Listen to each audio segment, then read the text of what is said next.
Hello, hello.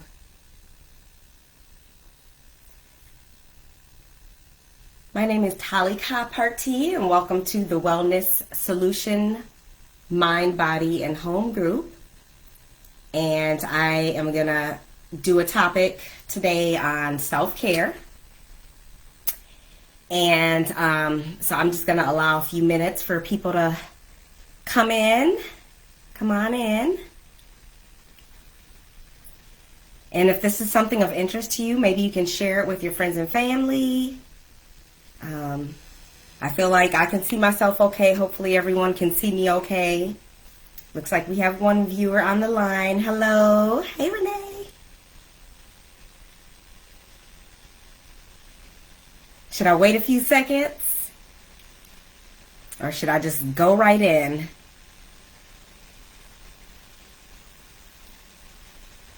So we'll just give it a few seconds before we get started.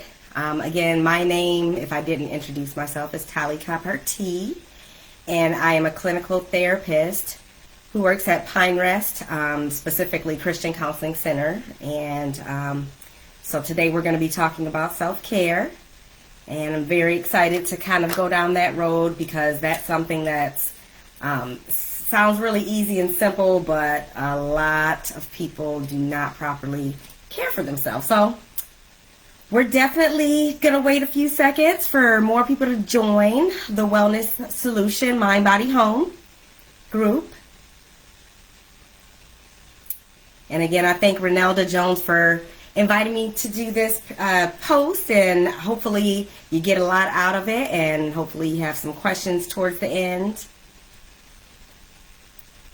So I'll start by telling you a little bit about myself. My name is Tah Parteekah, again, like I said, and I do clinical social work for Pine Rest, and I've been there for approximately 15 years. So that's just like mind-blowing to me. When I think about it, I'm kind of dating myself. But anyway, I took an interest in social work after undergrad because I technically went to school for something totally different. And I went to Morgan State University, which is in Baltimore, Maryland, graduated with a communications major, mass communications major. So, originally I was thinking, okay, I want to be in radio, I want to be in programming, production, PR, things like that. But fast forward, I returned to Michigan, and I was working at Pine Rest in another position, and I was serving clients, and I don't know what happened, but I just knew that talking to clients was really comfortable to me.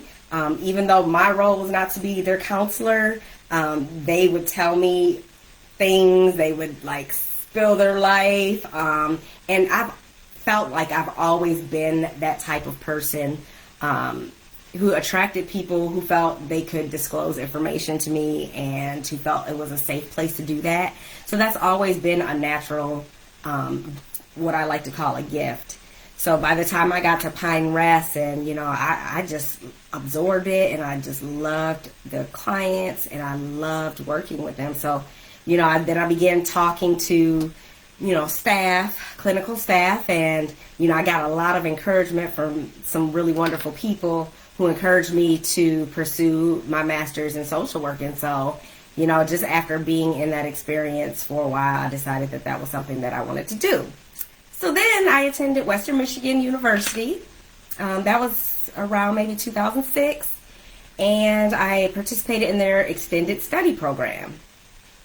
And so their extended study program was set up for those who worked full-time, which I had.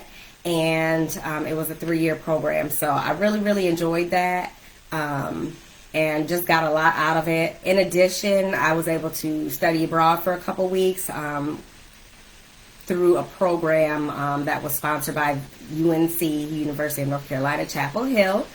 And it was just for those social workers from all across the country. We just came together and we traveled to South Africa to kind of study the disparities between like the haves and the have-nots, and just kind of like the social disparities that they experience in South Africa. So that was really eye-opening, and we did get to meet a lot of good people. So that's my experience. So by the time I graduated with my master's, I pursued, being employed through Pine Rest, since I was already an employee there, but in a different capacity. So it was just really easy to kind of make those connections and network, and I've just been there ever since, so I love it. I serve primarily, so my professional experience includes serving those who are underserved. So one of my first jobs included, being part of an after-school program for teens. It was like a diversion program for teens who had first-time offenses, like little minor offenses, shoplifting, things like that.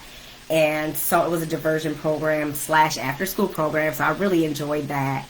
And from there, I served the homeless population through DeMay Clinic, or Pine Rest Community Services, which it was later called. So I served homeless population. I also served parolees. So I was actually like one of the primary therapists for the Michigan Prisoner Reentry Program. And I love that. And I also served those who were part of the Department of Corrections. So I have a lot of background with a lot of different target audiences, if you will. So currently I work individually, so one-on-one therapy, and I serve those who are 15 years old or older. And I also have my certification in advanced alcohol and drug addictions. So I do have a substance abuse population that I see. You just got to be 15 or older. But I definitely enjoy that variation and the diversity of serving people, who deal with substance abuse issues or mental health issues, or even both, the co-occurring issues. And that might be one of my favorites. Because it definitely is more complicated than that. So let's get started. Enough about me. Just want to make sure you understand that I definitely enjoy talking about self-care. And although it sounds very simple and sounds like, okay, yeah, everybody knows what self-care is, there's no reason to define it. There is a purpose behind this, and there's a reason to define it, especially with like everything that's going on in the nation, in the world, with politics. I mean, like, let's not even just get started. But there has always been stress, but this year, 2020, has brought on a new level of stress. So I think it's just definitely in order that we talk about self-care, how to decrease your stress level, because stress is one of those invisible killers. And so we really need to take it seriously, and whatever we can do to be intentional about like just stress relieving practices, self-care, let's go ahead and be intentional about doing that for the rest of this year and moving forward. So that's why I entitled this today, tomorrow, and always, because we need to just really make this a daily practice. So let's just get started by and I want to thank, again, Reynelda Jones, for those who are just joining us, for allowing me to speak in her wellness solution group. And so the definition, I'm just going to give my own definition of self-care, which is really, our intent on taking care of ourselves. So easy definition, the act of caring for ourselves, the act of being intentional about caring for ourselves. And I think that starts with something called boundaries. So if you've ever been to counseling or have ever listened to a counselor, that's probably one of the most familiar terms that you're going to hear. And boundaries in and of itself is a self-care act. So, we definitely, a lot of times, we will pile things on our plates. We have the responsibility of taking care of young children, spouse, going to work, then doing housework. And to be a manager of all of that, I mean, wow, that's just like a heavy task. That's like being a manager of your household, plus, the responsibilities of your job, which most Americans have to deal with. So, boundaries are an important part of self-care. So boundaries allow you to let other people know where you begin and where they end. So what do I mean by that? Well, sometimes people don't know necessarily that you are overwhelmed in your life. People don't know that they may be putting even, pressure on you, for example. So I'm going to give you an example of like just a boundary issue. So you may have like some friends who you're really close with, and every Thursday they want to go out and have a good time, and so you're trying to save for a house, and you really know that you need to save your money, but you get this pressure from your friends because you guys have always done this, and they're knocking, calling on your phone, and they're asking you if you want to go out, and you're saying no, and they're putting the pressure on you. And so after a while, if that is not addressed, if that boundary is not addressed, the individual who is being asked to spend extra money that they don't have could end up becoming resentful of the other person. They can be avoiding the confrontation, or they will go ahead and spend the money that they really don't need to be spending. So it really is important that we set boundaries, and that should not be hurtful to anyone else. Even if someone has a rebuttal or they get offended, just know that setting boundaries is for you. It's saying, hey, you know what, I feel uncomfortable in this capacity. I need to change where I stand. So in order to enforce boundaries and set healthy boundaries, it's really important that you, one, know what your boundaries are. So what are your do's and don'ts, and communicate that effectively to the person on the other end. Trust me, they will deal with it. They will accept it eventually. And even if they don't accept it, it really isn't about the other person. It's about being healthy and maintaining, balance, which overall gives you good self-care. So we'll be talking about different types of self-care. That ranges. If anybody is on the line, what are your ideas of self-care? What do you do to take care of yourself? I'll give just a couple seconds, just in case someone wants to tune in and give me their comments. So one thing that I like to do as just self-care, and I've been really doing this a lot this year, is taking a bubble bath. I love bubble baths, and I really have never taken so many baths this year as compared to previous years. And it's because, like, at the end of a long day at work, I just like to just get in my own space, in my own box for a while, because I talk a lot. And I meet with a lot of people, and, I hear a lot of stories. And so at the end of the day, although I feel like, okay, hey, maybe the work has been effective even if it's a good day, it's still a good idea to unplug.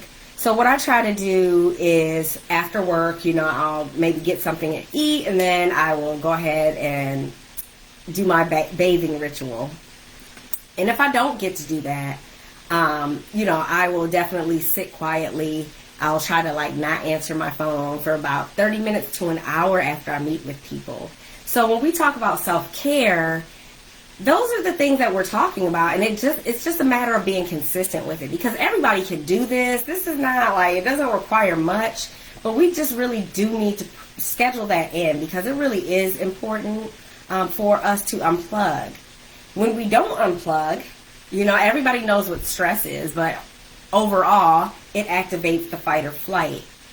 So our threat system is activated longer than usual.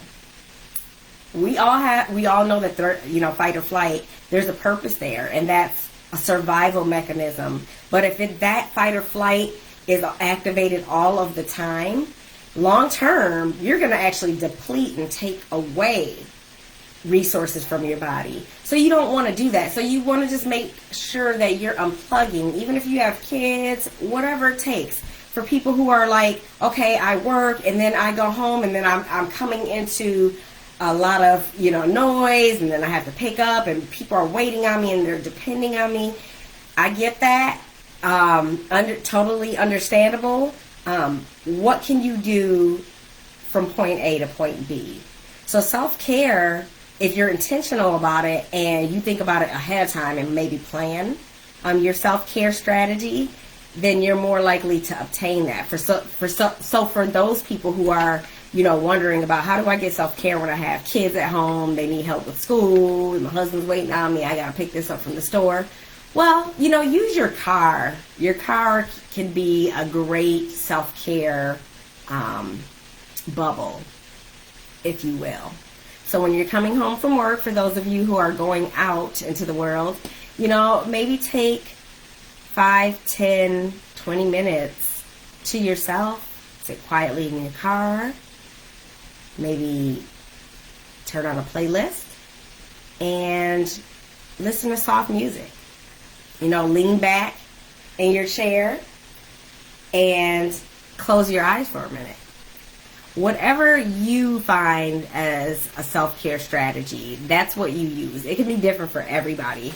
For instance, I have an aunt, and I just remember her always saying, like, when she cooks, she likes to cook by herself. Unless it's like the holidays or something, but she loves to cook by herself because she finds that it's a self-care strategy. It helps her to decompress. It's therapeutic to her. So she'll always tell people, oh, you don't have to be in here. I like cooking alone.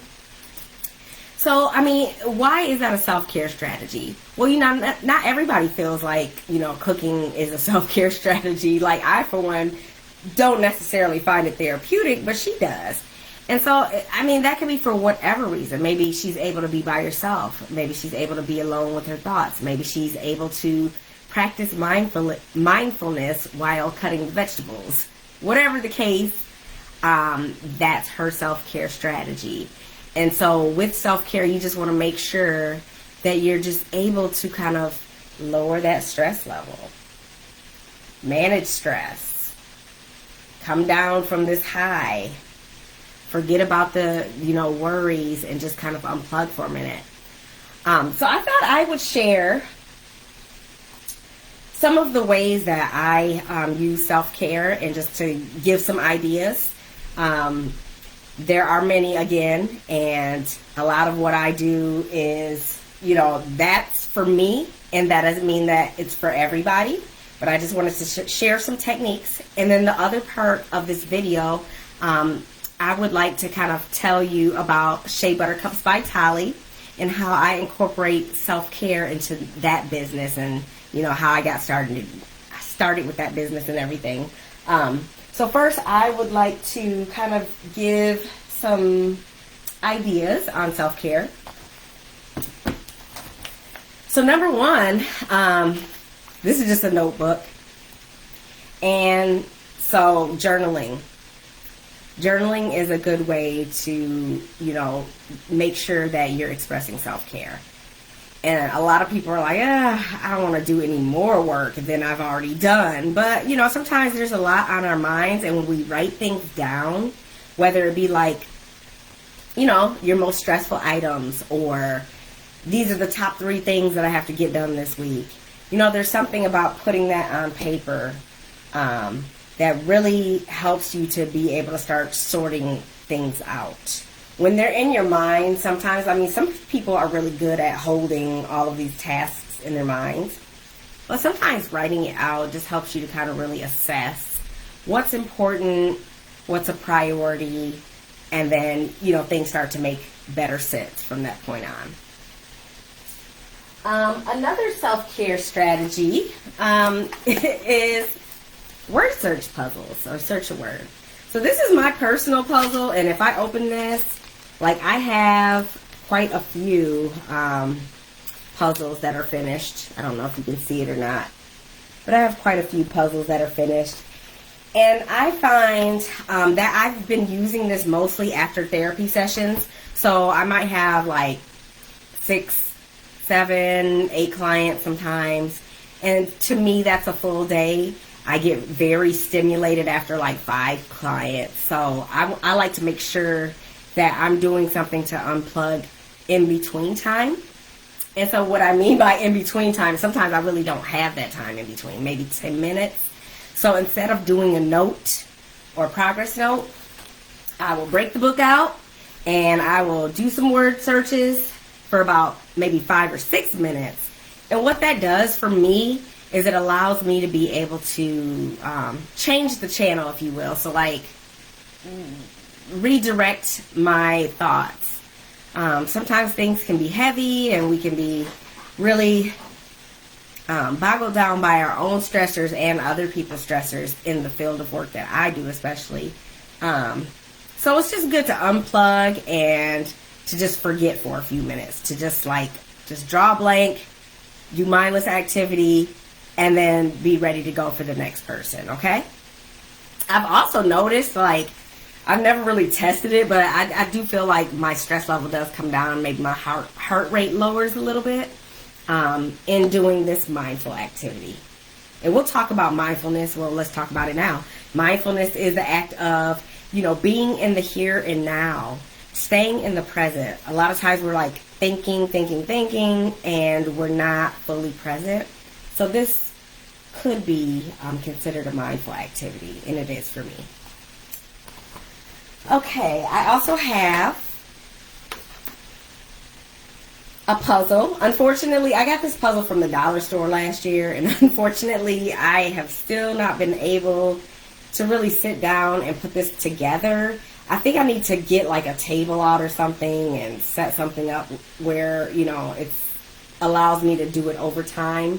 But I thought I was going to pick a couple of puzzles up that were pretty kind of like little simple 500-piece puzzles. Because I felt like this would really definitely help me to be mindful, and thought that would be a nice therapeutic tool.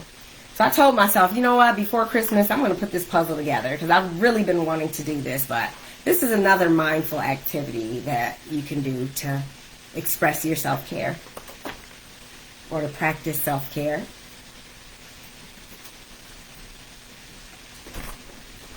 I'm looking for my drawing pad, my art pad. So another thing I like to do is doodle. So this is a kind of just an art book, drawing book, sketch pad. And by no means am I like an artist, but I do like to doodle and I like to draw. And I think I do a pretty good job, but I'm just, it helps me, again, to distract my thoughts and to focus on something other than responsibilities, other than tasks, other than what is on the list. And so that is, to me, a dumping process. I get to dump into something else and change the channel. This is my baby brother when he was a little baby. He's 19 now. But I drew that a few years ago. And it just helps me to tap into something else. I love my job. I love what I do. I love caring for others. I love giving advice. I love listening. I love seeing people progress. But also there are other things that I like to dive into, and we'll talk about that. My Shea Butter Cup small business is something that I like to do on the side as a self-care strategy. Really, it started off that way. It helped me to feel like, okay, yeah, I'm doing something else. This is a hobby. I'm enjoying this activity, and I enjoyed it thoroughly. So, just find activities that you can really, get into that have nothing to do with your job in most cases. So think about when you were a child, and just kind of go back to the things that you had time to do then that you don't have time to do now. And I bet you can come up with 2 or 3 things that you haven't done for years. And I'm sure that will bring a lot of joy to you. So for me, I like drawing. I also can't find it right now. It's beyond my reach. So I must have moved it. But I had a coloring book and I wanted to show that. But I may not get to show that today. But I have an adult coloring book. And that's the new thing now. So, that's really growing in popularity. And I think it goes back to, again, just being able to unplug and, promoting wellness through creativity, being creative, because it actually taps into another side of your brain, which can like water down some, stressful thoughts and processes in your brain. So it's just really fun to go back and just be a child for a minute, or be a non-important person for a while, or not feel the pressures of serving anybody but yourself, even if for a moment. I think that's really, really important. It's not selfish. It's not a selfish act. It's really important that we take care of ourselves. I haven't been on the plane in a while since COVID, but when the flight attendant goes through her spell, she enforces that if the air pressure changes, there's a device that will come down, which is called an oxygen mask. And what we are to do is to put the mask on ourselves first before we put it on anyone else, including children, spouse, stranger. And I like to kind of utilize that in, the self-care space. Like, if I can't care for myself, if you cannot care for you, how are you able to care for others? So you want to make sure you have that balance. And, we're all busy, but caring for you is going to make you a better caregiver to someone else. So if I could say anything, like, that would be my, spiel. Just remember, put your mask on first, your oxygen mask on first, so you can serve others. So that leads me to the second part of this discussion, which is how self-care turned into a business for me. And so again, I am a full-time therapist, clinical therapist. But a few years back, I would say maybe 8-9 years ago, I just started going on, YouTube, and just tried to learn different things, like how to whip shea butter. And that came from just me liking shea butter. I don't know if anyone knows what shea butter is, but it is similar to cocoa butter. So it's a plant. It comes from a nut in Africa. It's prominent in West Africa and in some countries in East Africa. And that plant, it produces an oil. And so the oil has been used for cooking. It's been used for moisturizing the skin. It's been used for hair, etc., etc. So the way I was introduced to shea butter is I'd go to flea markets and I would get a big container. It was probably like a 12-ounce jar of shea butter. And so I loved it. Used to apply it to my skin, and I noticed that there were, really differences in my complexion. Like, I had a little eczema on my chest, which I no longer have because I use shea butter on a daily. I no longer have that. And so I would use it because of that, because lotion was just not getting it. It was not absorbing into my skin like the shea butter was. So I was like, oh man, this is like a miracle product. Fast forward, I would continue to use the raw shea butter, which is great because it has the highest nutrition when you are using it in its raw form. However, if anybody knows raw shea butter, it can be really, really, really hard to kind of work into your skin because in its solid form, it's pretty solid. It's like the consistency of, I would just say like cocoa butter or something.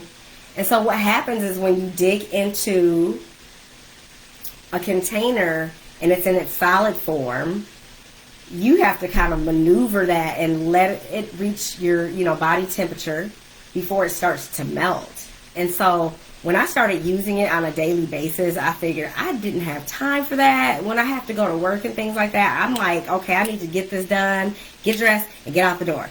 So I said, okay, man, I wish I could find a way, where, shea butter was more easily applicable, easier to apply.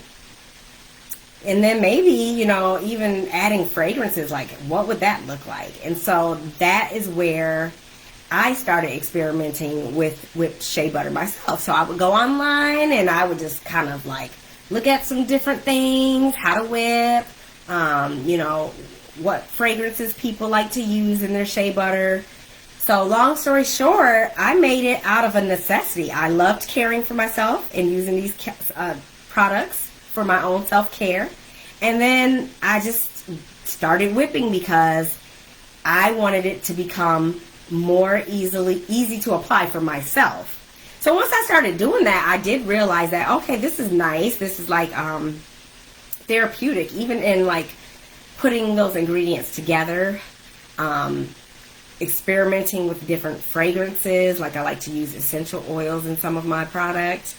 To me, that was not a hard thing. That was not something that was a chore to me. It was something that I really enjoyed doing, and I was able to, again, just like with the coloring books and the word searches, I was able to shut off some, you know, thoughts, dialogue, or whatever was going on and focus primarily on that. Long story short, so I loved it. I wore it every day, and I used it every day.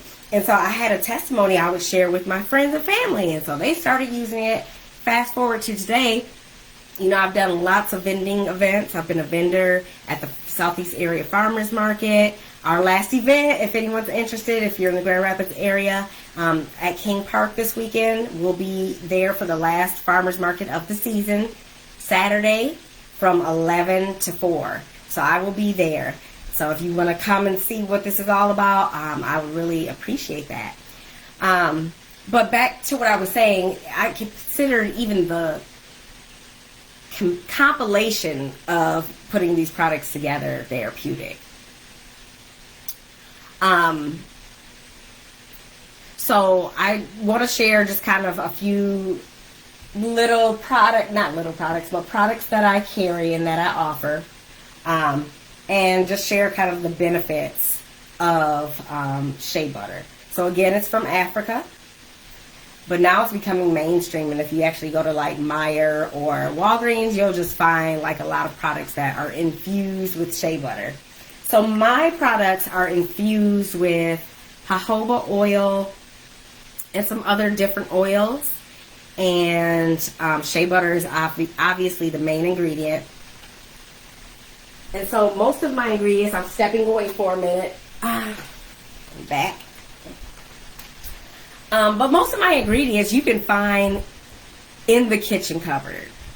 So my ingredients are non-toxic, and I did that on purpose. You know, a lot of times we're consuming things, we're putting things on our body that have a lot of chemicals on it. And, you know, in this holistic, you know, movement that we're experiencing, people are starting to find that they just want to go back to the basics. They want to experience holistic benefits without, you know, dealing with all of these number fives and things like that. Because those things will tend to have, you know, sometimes not so good results or side effects that you wouldn't expect. So I like the idea of kind of being natural, non-toxic. So here are one of my products.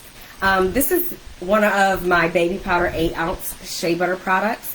And I'm going to demonstrate. I'm going to first of all open this to show you the difference between raw shea butter and whipped shea butter. So whipped shea butter is creamy. It's easier to apply. Unfortunately, I don't have the raw shea butter with me, but if you just Google raw shea butter, you will see the difference. So I like this consistency because it like glides on a lot easier. And it's been known, like the benefits include just help with promoting, I have to say, the decrease or elimination of things like eczema and psoriasis. We have to be careful because when people sell healthcare products, the FDA does not approve that. So they want us to use certain terms. So we can't say, oh, this heals eczema or this removes eczema, but it definitely promotes the healing of eczema, psoriasis. Shea butter is also a natural sunscreen, so I believe the natural SPF is 10. So it's a natural sunscreen. It's good for your hair. I use it like prior to putting heat on my hair when my hair is straight, and that works really well. It like eliminates frizz. I use it as a a mascara remover. So it removes mascara really well. So try that. It's good for dandruff removal. What else? In the raw form, people have cooked with it. And overseas, they do cook with shea butter, and they actually use it as a main ingredient in chocolate. I believe that's in China. So it is definitely multi-use. It's a good, product for heels, for cracked heels.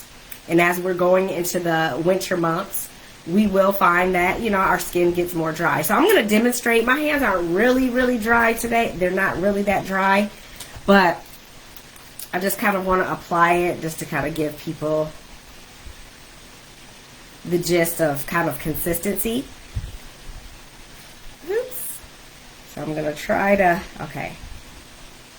show you what it looks like. So it's firm because even if I like tip my finger upside down, I tip my finger upside down, like you can definitely see that it's still hanging on. So it's a thick formula, but once I put it into my hand, it's already in there, and so it turns into an oil. And so I'm just going to rub this on my hand so you can see the difference. And so the difference between this and something like Vaseline, like I've had people say, oh, what's shea butter? Oh, I'll just use some Vaseline. Well, number one is petroleum. Number two, Vaseline stays greasy too long for me. And although, like when you first apply shea butter, it may feel greasy too. Like it will quickly absorb into your skin. It's just amazing how it does that. I feel like it just, goes into the deeper levels of your skin. So look at that. Just wanted to show you my hands. And it feels so nice and soft and smooth. And in a few minutes, the oil will kind of absorb. You can also use this for your cuticles in between your nail appointments. I know I'm due for a fill-in just a second. But I definitely use this to kind of like rub into my cuticles. And it really does help. So there are just a lot of cool things. You can use it as a hot oil treatment, like melt it and just use it as hot oil treatment. There's so many things, the list goes on and on. And, you might find something that you can use it on, that hasn't been thought of yet. So that's that. And then I also, this is my personal jar, but this is shea butter lotion. Because some people simply just don't like regular shea butter, and that's okay because it's too thick. And so this would be kind of like comparable to, I think, like the Bath and Body Works, like the butters maybe. So I put it in this wide mouth jar because it's so thick, like too thick for just like a container with a spout, but not as thick as a shea butter. So I'll open this up and kind of let you know what that looks like. That's my personal jar. But I have a sample jar that I'm going to dig into. And the consistency is a little more creamy. So I'm going to put a little bit of that on my hands just to kind of show you what that looks like. And so I'm just going to quickly rub it into my hands. And this is actually, I like putting this on my face. Like, so the shea butter I use for my body, I like putting the lotion on my face. One thing about this lotion is I don't make this from scratch. I actually get it from a supplier who makes organic products. And so this lotion is like 80 to 85% organic. So not a lot of preservatives. So if you were ever to purchase one of these from me, one of my tips is just to kind of keep the jar closed because it doesn't have a lot of, preservatives and it's natural. Like, you just want to make sure that the air doesn't hit it, because if the air does hit it, the consistency can change. So just make sure you close that up. So now my hands are really, really feeling good. And again, you can use this on your hair too, Another thing that I do carry are African soaps. And so there are a lot of nice benefits to this. I do jars, and I have loaves of soap. So this is a loaf. And then I have just individual bars. But these soaps, even though they look like a jar of cookies, I mean, these soaps are really, really, really good for your skin. And just like the shea butter, it's natural. It's found in Africa. And it has a lot of benefits, such as removing acne, prevents rashes, itching, dry and scaly skin, cleans pores and rejuvenates the skin, leaving your body fresh and clean, clears up pimples, rashes, eczema, fungus, ringworm, all kinds of things. So these are like really popular, and I actually had a man or a customer call me, and he was like, I'm ordering like 5 more of these. He said, I've never felt so clean. So he just gave me really good feedback, and it doesn't dry you out. So it's not what it looks like. This looks pretty dry, but it really lathers well. Some other products that I carry include, this would be the liquid black soap. So this would be the liquid version of what I just showed you.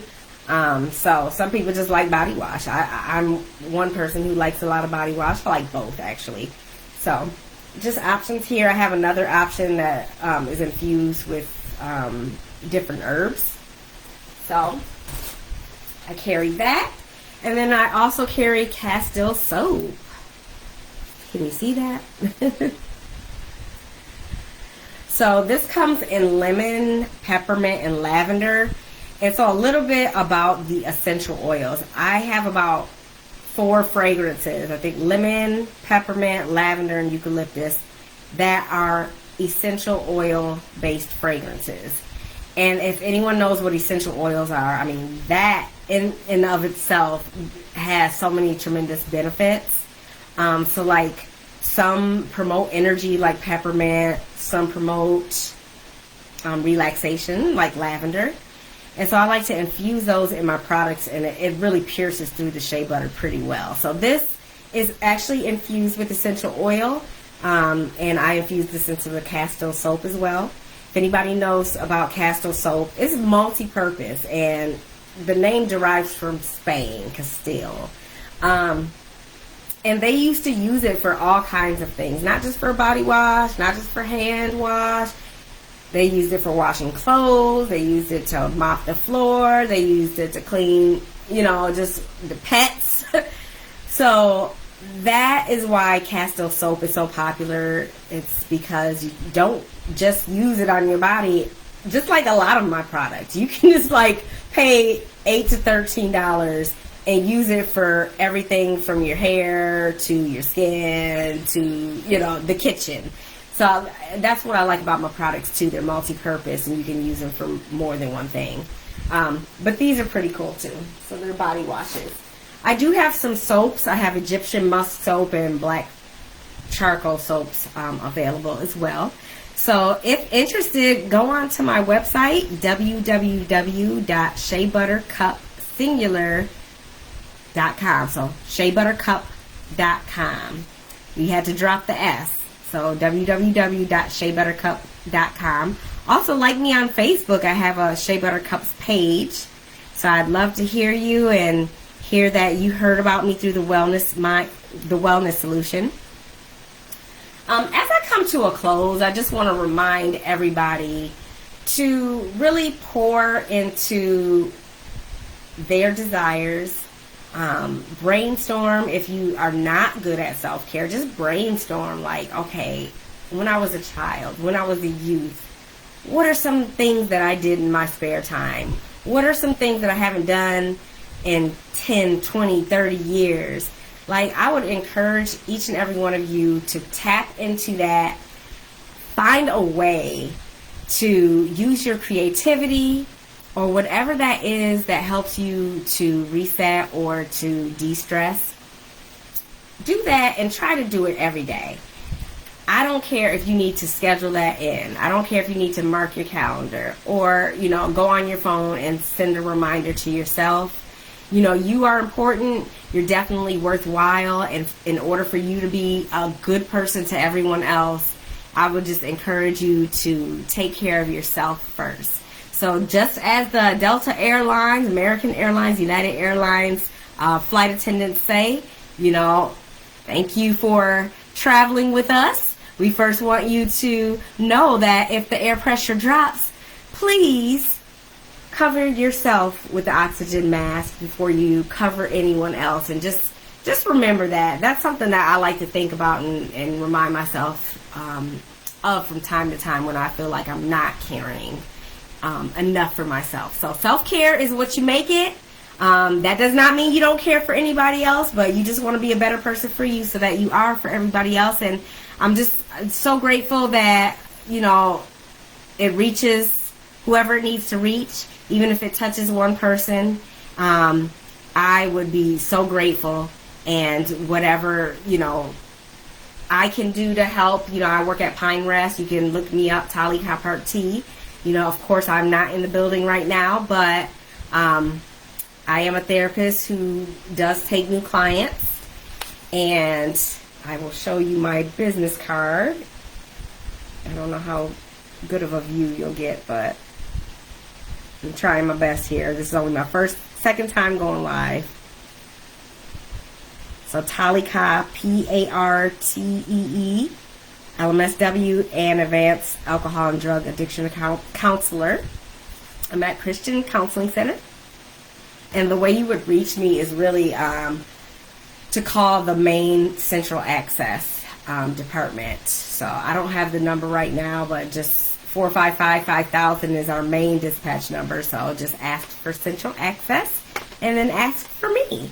And so, yeah, whatever your needs are, please get in contact if you have any questions after this. I am available to answer any questions. You can just inbox me.